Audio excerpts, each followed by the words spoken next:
ഒരു പ്രണയം ഒരു കാത്തിരിപ്പ് ഭാഗം 26 രചന ഗായത്രി ദേവ്. പക്ഷേ അവൾ തൻ്റെ മാത്രമാണ് എന്ന് മനസ്സ് ഉറപ്പിച്ചതിന് ശേഷം വല്ലാതെ ഒരു പൊസസീവ്നെസ് അവളുടെ കാര്യത്തിൽ തനിക്ക് വന്നിരിക്കുന്നു എന്ന് സൂര്യന് തോന്നി. സൂര്യൻ്റെ കണ്ണുകൾ വീണ്ടും ഹാളിൽ ഒന്നാകെ പരതി. ഗായത്രിയെ കാണുന്നില്ല. ഇവൾ എവിടെ പോയി?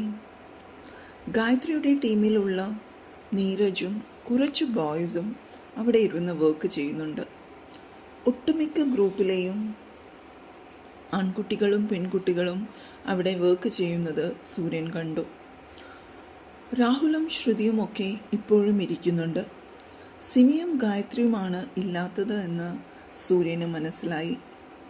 അവൻ വന്നത് കണ്ട് പല ടീമിലെയും കുട്ടികൾ അവനോട് വർക്ക് പ്രോഗ്രസ് അപ്ഡേറ്റ് ചെയ്തുകൊണ്ടിരുന്നു. അതിനെല്ലാം സൂര്യൻ മറുപടി പറയുകയും ചെയ്യുന്നുണ്ട്. അവൻ നീരജിൻ്റെ ടീമിനെ വിളിച്ചതും നീരജ് സൂര്യൻ്റെ അടുത്തേക്ക് ലാപ്ടോപ്പുമായി വന്ന് വർക്ക്ഷോപ്പുകളുടെ ഷെഡ്യൂളുകൾ കാണിച്ചു കൊണ്ടിരിക്കുകയാണ്.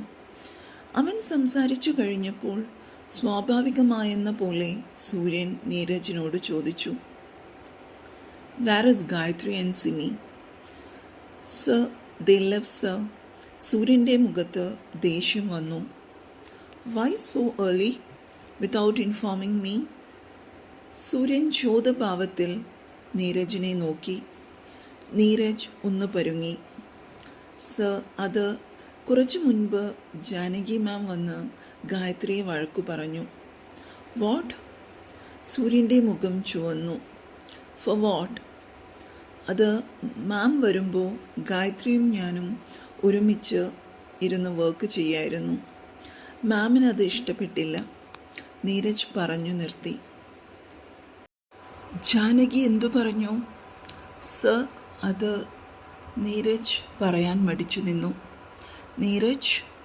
സൂര്യൻ്റെ ദേഷ്യത്തോടെയുള്ള വിളി കേട്ടതും നീരജ് പതുക്കെ അവിടെ നടന്നത് വിവരിച്ചു. ടെക് ഫെസ്റ്റിൻ്റെ പേരും പറഞ്ഞ് ഗായത്രി ബോയ്സിൻ്റെ കൂടെ മോശമായ രീതിയിൽ ഇടപെട്ടുവെന്ന് ജാനകി പറഞ്ഞു എന്ന് കേട്ടതും സൂര്യൻ്റെ ദേഷ്യം ഉച്ചസ്ഥായിലായി. "She fell so bad sir. She cried and left with Simi." ഇതുകൂടി കേട്ടതും സൂര്യൻ ദേഷ്യത്തിൽ ഹാളിന് പുറത്തേക്ക് പോയി. ജാനകി, അവൾ പലപ്പോഴും തന്നോട് അമിത സ്വാതന്ത്ര്യം എടുക്കുന്നത് താൻ ശ്രദ്ധിച്ചിട്ടുണ്ട്. അവളെ ഇഷ്ടമുണ്ടായിട്ട് കോർഡിനേറ്ററായി നിർത്തിയതല്ല. വൈകുന്നേരം ആയതുകൊണ്ട് തന്നെ ലേഡി സ്റ്റാഫിന് നിൽക്കാൻ പല ബുദ്ധിമുട്ടുകളുമുണ്ട്. ജാനകി ആണെങ്കിൽ ഹോസ്റ്റലിലായതുകൊണ്ട് പെട്ടെന്ന് കുട്ടികൾക്ക് ഒരു ആവശ്യം വന്നാൽ എത്താൻ കഴിയുമല്ലോ എന്ന് ഓർത്താണ് എടുത്തത്. അവൾക്ക് ആരാണ് കുട്ടികളോട് മോശമായ രീതിയിൽ സംസാരിക്കാൻ അനുവാദം കൊടുത്തത്? സൂര്യൻ കാറ്റുപോലെ സ്റ്റാഫ് റൂമിലേക്ക് കയറിപ്പോയി. ജാനകി ടീച്ചർ ഫോണിൽ നോക്കിക്കൊണ്ടിരിക്കുന്നുണ്ട്. സൂര്യനെ കണ്ട് അവളുടെ കണ്ണുകൾ വിടർന്നു. "ജാനകി!" അവൻ്റെ ഉച്ചത്തിലുള്ള വിളി കേട്ട് അവൾ ഒന്ന് പരിഭ്രമിച്ചു. തനിക്ക് ആരാ കുട്ടികളോട് ഷൗട്ട് ചെയ്യാനുള്ള അധികാരം തന്നത്? "സർ, താൻ എന്താണ് ഗായത്രിയോട് പറഞ്ഞത്?" "ഞാനൊന്നും പറഞ്ഞില്ല." "നീ പറഞ്ഞതൊക്കെ സ്റ്റുഡൻസ് പറഞ്ഞല്ലോ." "സി ജാനകി, ഈ ജനറേഷനിലെ സ്റ്റുഡൻസ് നല്ല ഫോക്കസ്ഡ് ആണ് അവരുടെ എല്ലാ കാര്യങ്ങളിലും. അത് അക്കാഡമിക്സിലായാലും പേഴ്സണൽ ഇൻട്രസ്റ്റിലായാലും. അവരോട് വെറുതെ ഷൗട്ട് ചെയ്ത് തൻ്റെ കണ്ണിലെ മഞ്ഞളിപ്പ് വെച്ച് കുട്ടികളെ അളക്കരുത്." "ഗായത്രിയെ പറഞ്ഞതിന് സാറിന് എന്താ ഇത്ര ദേഷ്യം?" ജാനകി ദേഷ്യത്തോടെ ചോദിച്ചു. "ജാനകി, അത് ഗായത്രി ആണെങ്കിലും വേറെ ഏത് സ്റ്റുഡൻ്റ് ആണെങ്കിലും ഞാൻ ഇങ്ങനെ തന്നെ പെരുമാറും. തൻ്റെ ചിന്തകളൊക്കെ താൻ കയ്യിൽ വച്ചിരുന്നാൽ മതി." കലിപ്പോടെ അവളോട് പറഞ്ഞിട്ട് സൂര്യൻ അവൻ്റെ റൂമിലേക്ക് കയറിപ്പോയി. ഫോൺ എടുത്ത് അവൻ ഗായത്രിയെ വിളിച്ചു. അവൾ ഫോൺ എടുത്തില്ല. ഈ സമയം ഗായത്രി ഹോസ്റ്റൽ റൂമിൽ കിടക്കുകയായിരുന്നു. ഫോൺ അവളുടെ ബാഗിലാണ് ഇരിക്കുന്നത്. ക്ലാസ് ടൈമിൽ സൈലൻറ്റ് മോഡിലിട്ടത് അവൾ ഇനിയും മാറ്റിയിട്ടുമില്ല. അതുകൊണ്ട് തന്നെ സൂര്യൻ്റെ കോൾ വന്നത് അവൾ അറിഞ്ഞതുമില്ല. എന്തിനാണ് എന്നറിയാതെ അവളുടെ കണ്ണുകൾ നിറഞ്ഞുകൊണ്ടിരുന്നു. തനിക്കും ആരുമില്ലാത്തതുപോലെ അവൾക്ക് ഫീൽ ചെയ്തു. സർ പെട്ടെന്ന് തന്നോട് ഒരു അകൽച്ച കാണിച്ചത് എന്തിനായിരിക്കും? താനൊരു ബാധ്യതയാവുമെന്ന് വിചാരിച്ചിട്ടാണോ? താൻ ഒന്നും ആവശ്യപ്പെടാതെ തന്നെ ഇങ്ങോട്ട് സഹായിച്ചതാണ്. താൻ കുറച്ച് കൂടുതൽ സ്വാതന്ത്ര്യം കാണിച്ചോ? തൻ്റെ ആരോ അടുത്ത ആളെ പോലെയാണ് കഴിഞ്ഞ ദിവസങ്ങളിലൊക്കെ സാറിനോട് താൻ ബിഹേവ് ചെയ്തത്. അത് ചിലപ്പോൾ സാറിന് സംശയം തോന്നിയിട്ടുണ്ടോ? തന്നെപ്പോലെ ഒരു അനാഥ പെണ്ണിൻ്റെ ഉത്തരവാദിത്തം തലയിലായിപ്പോയാൽ സാറിനെ പോലെ ഒരാൾക്ക് അതൊരു ക്ഷീണം തന്നെയാണ്. അതൊന്നും സ്വപ്നം കാണാൻ പോലും തനിക്ക് കഴിയില്ല. താൻ തൻ്റെ നില മറക്കാതെ നോക്കണം. സർ കെയർ ചെയ്യുന്നത് കണ്ട് കൂടുതൽ അടുപ്പം കാണിച്ചാൽ തനിക്ക് തന്നെയാണ് വിഷമമാവുക. അതുകൊണ്ട് സാറിനോട് ഒരകൽച്ചയിട്ട് നിൽക്കണമെന്ന് ഗായത്രി തീരുമാനിച്ചു. സൂര്യൻ സാറിലൂടെയാണ് തനിക്ക് റോബി ചേട്ടനെയും പരിചയം. ഒരു ചേട്ടൻ്റെ സ്നേഹം തന്നോട് കാണിക്കുകയും ചെയ്തിട്ടുണ്ട് കുറഞ്ഞ സമയത്തിനുള്ളിൽ. പക്ഷേ സ്നേഹിച്ചു കഴിഞ്ഞ് പിന്നെ തന്നോട് ഇഷ്ടക്കേടോടെ പെരുമാറിയാൽ തനിക്കൊരിക്കലും അത് സഹിക്കാൻ സാധിക്കില്ല. പഴയ പോലെ ആരും വേണ്ട തനിക്ക്. താൻ ഒറ്റയ്ക്ക് മതി. എല്ലാവരും കുറച്ചു കഴിഞ്ഞാൽ തന്നെ മടുക്കും. സ്വന്തം കാര്യങ്ങൾ വരുമ്പോൾ അനാഥ പെണ്ണിനെ ആർക്കും വേണ്ടാതാവും. ഗായത്രി വിങ്ങിക്കരഞ്ഞു. കുറച്ചു കഴിഞ്ഞ് ഡോറിൽ നോക്ക് ചെയ്യുന്നത് കേട്ട് കണ്ണ് തുടച്ച് ഗായത്രി ചെന്ന് ഡോർ തുറന്നു. അടുത്ത റൂമിലെ കുട്ടിയാണ്. ഗായത്രിക്കൊരു വിസിറ്ററുണ്ട്. വിസിറ്ററോ? അവൾ അത്ഭുതപ്പെട്ടു. തനിക്ക് ആരാണ് വിസിറ്റർ? ചെറിയമ്മ എങ്ങാനും തന്നെ കണ്ടുപിടിച്ചു വന്നതാണോ? അവൾക്ക് ഭയമായി. അവൾ സ്റ്റെയർകേസ് ഇറങ്ങി വിസിറ്റേഴ്സ് ലോഞ്ചിലേക്ക് നടന്നു. അവിടെ ഇരിക്കുന്ന സൂര്യനെ കണ്ടതും അവളുടെ കണ്ണ് മിഴിഞ്ഞു. സർ എന്താ ഇവിടെ? അവൾ വിക്കി ചോദിച്ചു. സൂര്യൻ അവളെ കൂർപ്പിച്ചു നോക്കി. ഉത്തരം പറയാതെ അവൻ ഒരു മറു ചോദ്യമാണ് ചോദിച്ചത്. നിന്റെ ഫോൺ എവിടെ? ഫോൺ ബാഗിലാണ്. ബാഗിൽ വെച്ചുകൊണ്ടിരിക്കാനാണോ നിനക്ക് ഫോൺ? അവൻ ദേഷ്യത്തോടെ അവളോട് ചോദിച്ചു. അവൾക്ക് ആകെ സങ്കടമായി. സൂര്യൻ്റെ കണ്ണുകൾ അവളുടെ മുഖത്ത് ആകമാനം ഓടി നടന്നു. കരഞ്ഞിട്ടുണ്ട് എന്ന് വ്യക്തമാണ്. കണ്ണുകൾ കലങ്ങിയും മൂക്കിൻ തുമ്പും കവിളുമൊക്കെ ചുവന്നുമിരിക്കുന്നു. ഇപ്പോഴും തന്നെ നോക്കുന്ന കണ്ണുകൾ നിറഞ്ഞു വരുന്നുണ്ട്. ഞാൻ 5 മിനിറ്റ് സമയം തരും. അതിനുള്ളിൽ ഡ്രസ്സ് മാറി വന്നോണം. സർ, എവിടെ പോവാനാ? അവൾ പരിഭ്രമത്തോടെ ചോദിച്ചു. സ്ഥലം അറിഞ്ഞാലേ നീ വരുള്ളൂ. അവൻ്റെ സ്വരത്തിൽ അധികാരഭാവമാണ്. അല്ലെന്ന് അവൾ തലയാട്ടി. എന്നാൽ വേഗം പോയി ഡ്രസ് ചെയ്തു വാ. അവൻ അവിടെ ഇരുന്ന് സോഫയിലിരുന്ന് ഒരു കാലിന് മുകളിൽ മറുകാൽ കയറ്റി വെച്ചു. അവൾ പോവാതെ അവിടെ തന്നെ നിൽക്കുന്നത് കണ്ട് അവൻ്റെ മുഖത്ത് ഗൗരവമേറി. അത് സർ വാർഡനോട് പറയാതെ അവൾ വീണ്ടും പരുങ്ങി.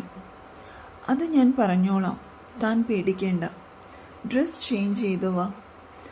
അവൾ തലയാട്ടിക്കൊണ്ട് മുകളിലേക്ക് കയറിപ്പോയി.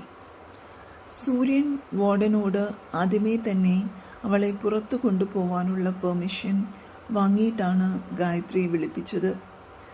അവൻ നിരവധി കമ്പനികളുടെ ഉടമയാണെന്നും ഇന്ത്യയിലെ തന്നെ മികച്ച മുൻനിരയിലുള്ള ബിസിനസ് സ്ഥാപനങ്ങളുടെ മേധാവിയാണെന്നും കോടികളുടെ ആസ്തി ഉള്ളവനാണെന്നും അവർക്ക് ബോധ്യപ്പെട്ടിട്ടുണ്ട്.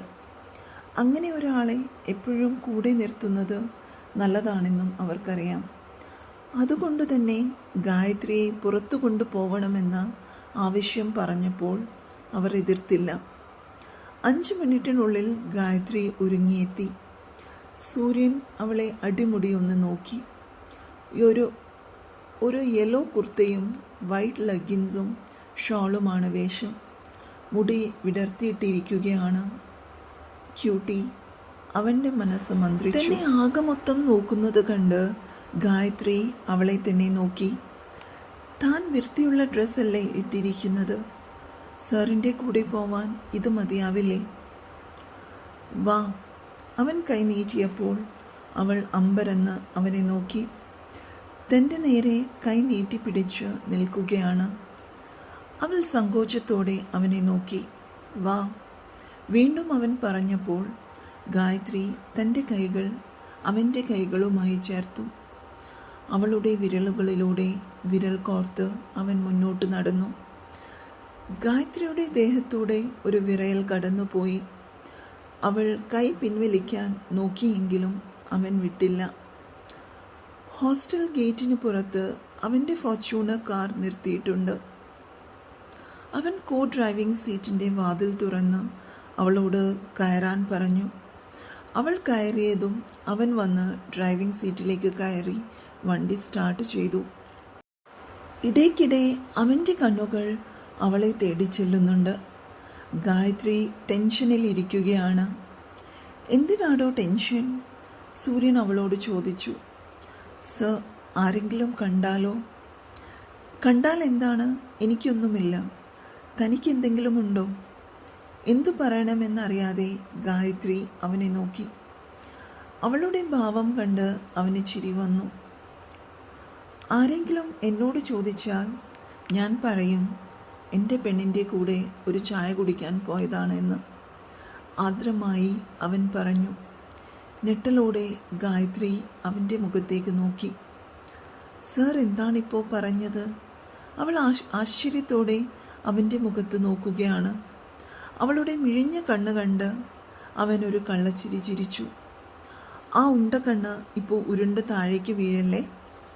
അവൻ അത് പറഞ്ഞതും അവളുടെ കണ്ണിലൂടെ ഒഴുകിയ നീർമണികൾ കവിളിലേക്ക് അടർന്നു വീണു.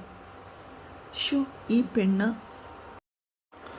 അവൾ വിതുമ്പുന്നത് കണ്ട് സൂര്യൻ കാർ സൈഡിലേക്ക് ഒതുക്കി നിർത്തി. ഗായത്രി മുന്നിലേക്ക് നോക്കി. നിറയെ ബൾബുകൾ കൊണ്ട് അലങ്കരിച്ച വിശാലമായ ഒരു ഓപ്പൺ സ്പേസ് ആണ്. ഒരു നൈറ്റ് കഫേ ആണ് എന്ന് ഗായത്രി കണ്ടു. കരയാതെ താൻ വാ. സൂര്യൻ ഇറങ്ങിച്ചെന്ന് അവളുടെ സൈഡിലെ ഡോർ തുറന്നു. വന്നേ.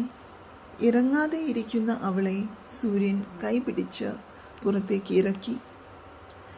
ഇത്രയ്ക്ക് തൊട്ടാവാടിയാണല്ലോ ദൈവമേ ഇവൾ. താൻ എങ്ങനെ ഇതിനെ കൊണ്ടു നടക്കും? സൂര്യന് വല്ലാതെ പാവം തോന്നി. റെസ്റ്റോറൻറ്റിനുള്ളിലെ പ്രൈവറ്റ് റിസർവ്ഡ് ഏരിയയിലേക്കാണ് സൂര്യൻ ഗായത്രിയെ കൊണ്ടുപോയത്. നല്ല പ്രൈവസി ഉള്ള റൂമാണത്.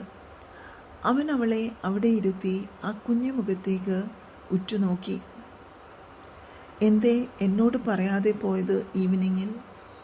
ഒന്നുമില്ലെന്ന് അവൾ തലയാട്ടി. ഒന്നുമില്ലാതെയല്ല, എന്തോ വിഷമമുണ്ട്.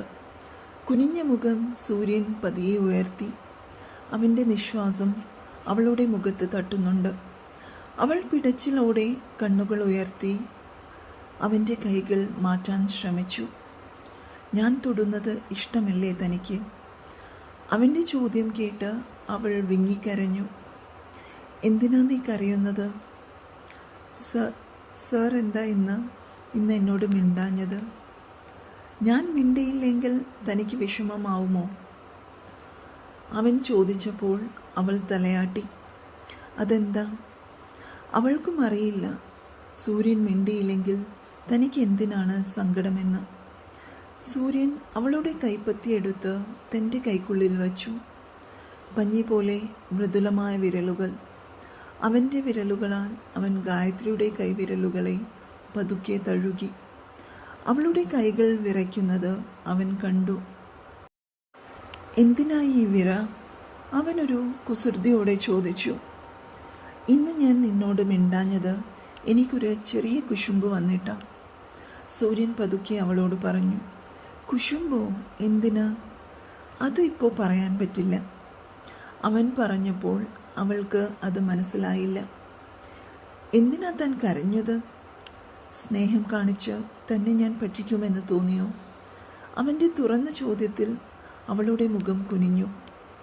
സർ, എന്നെ മൈൻഡ് ചെയ്യാഞ്ഞപ്പോൾ എനിക്ക് സങ്കടം വന്നു.